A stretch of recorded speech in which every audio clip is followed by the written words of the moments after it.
तो फाइनली रामायण का जो पहला ग्लिम्स है या फिर पहला टीजर है वो ड्रॉप हो चुका है। जल्दी से रिव्यू करते हैं, बहुत सारी चीज़ें हैं बात करने के लिए। एक मेजर मिस्टेक भी मैंने ऑलरेडी स्पॉट कर ली है। So hello everyone and welcome है तुम्हारा रोहन अनफिल्टर्ड में।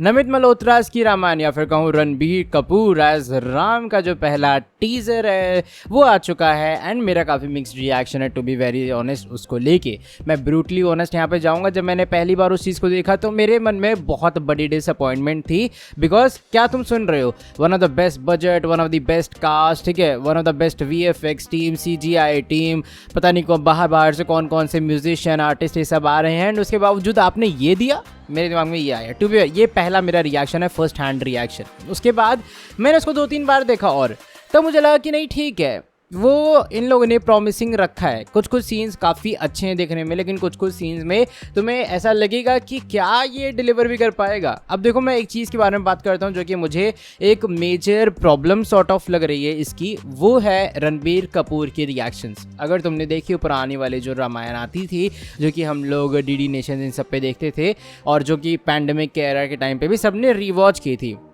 उस कैरेक्टर का, उस एक्टर का जो मेन होल सोल पर्पस था जब उन्होंने राम जी को प्ले किया, वो था उनके फेशियल एक्सप्रेशंस, फेशियल रिएक्शंस। क्योंकि ऐसा राम जी की पर्सनालिटी डिस्क्राइब की जाती है, एक इंसान जो कि हमेशा काम दिखे। मतलब तुम उसकी शक्ल से देख के बताओ कि वो कामनेस उसकी शक्ल पे दिख रही है। मुझे रणबीर कपूर के काफ़ी सारे सीन्स में पता नहीं क्यों ऐसा लगा कि शायद वो एक्सप्रेशन वो मेंटेन नहीं कर पा रहे। होता है ज़बरदस्ती का काम रहना, जो कि तुम अपने शक्ल पे दिखाते हो कि भैया ओ माय गॉड मैं एकदम देखो काम इंसान हूँ।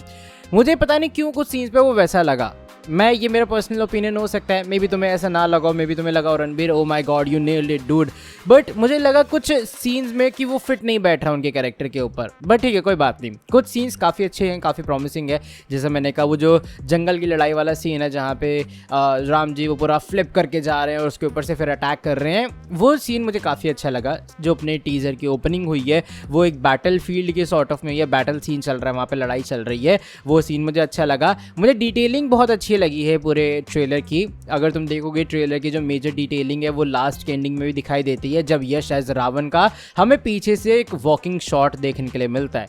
जिन लोगों को नहीं पता है, जो रावण का पूरा कहते हैं ना वाहन बताया जाता है, पुष्पक विमान था जिसपे जाके उसने सीता जी का हरण किया था। तो जो पुष्पक विमान है, एक्चुअल में पुष्पक का मतलब ही फ्लावर होता है, और वो लोटस शेप में भी था। और मुझे ये देख के अच्छा लगा कि नमित मल्होत्रा ने यहाँ पे जो डिटेलिंग है उस चीज़ को किया है। मैं यहाँ पे ऑफकोर्स पीक डिटेलिंग कहूँगा इसे, कि उन्होंने काफ़ी अच्छी डिटेलिंग लेके चले हैं यहाँ पे। एटलीस्ट ये आदि पुरुष जैसा तो नहीं है, उसे कुछ ना कुछ ये बेटर ही हमें आउटकम की तरह दे रहे हैं। मैं बात करूँ अगर आखिर की एंडिंग के अलावा बाकी सीन्स के बारे में, तो रवि दुबे एज लक्ष्मण भी हमें काफ़ी सारे सीन्स में बैकग्राउंड भी देखने के लिए मिलते हैं।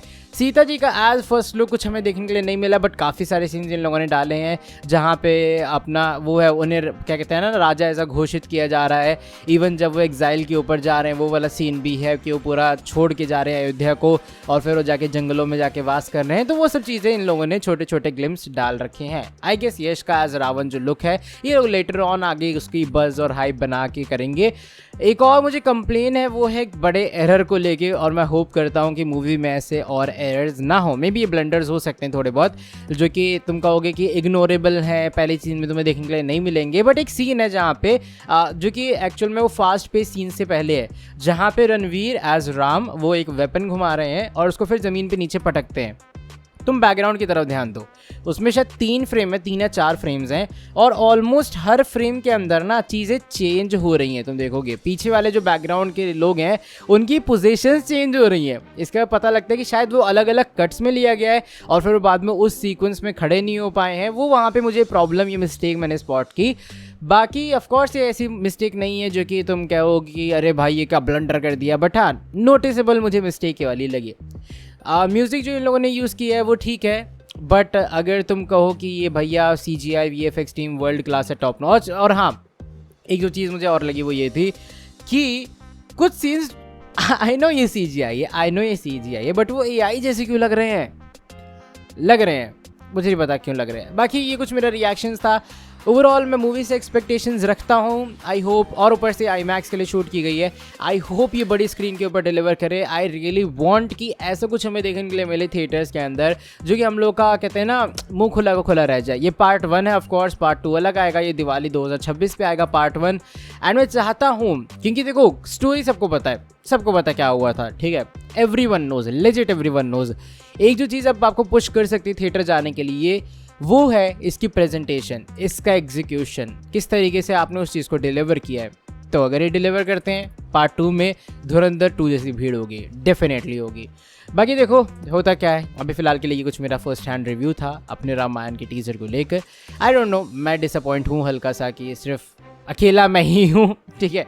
लेकिन अगर तुम्हें अच्छा लगा है या फिर तुम्हें कैसा लगा है कमेंट सेक्शन के अंदर बताना। वीडियो को यहीं पर ख़त्म करते हैं, तुमसे मिलूंगा आगे नेक्स्ट वीडियो के अंदर काफ़ी ज़्यादा जल्दी। तब तक के लिए सब्सक्राइब कर दो रोहन अनफिल्टर्ड को।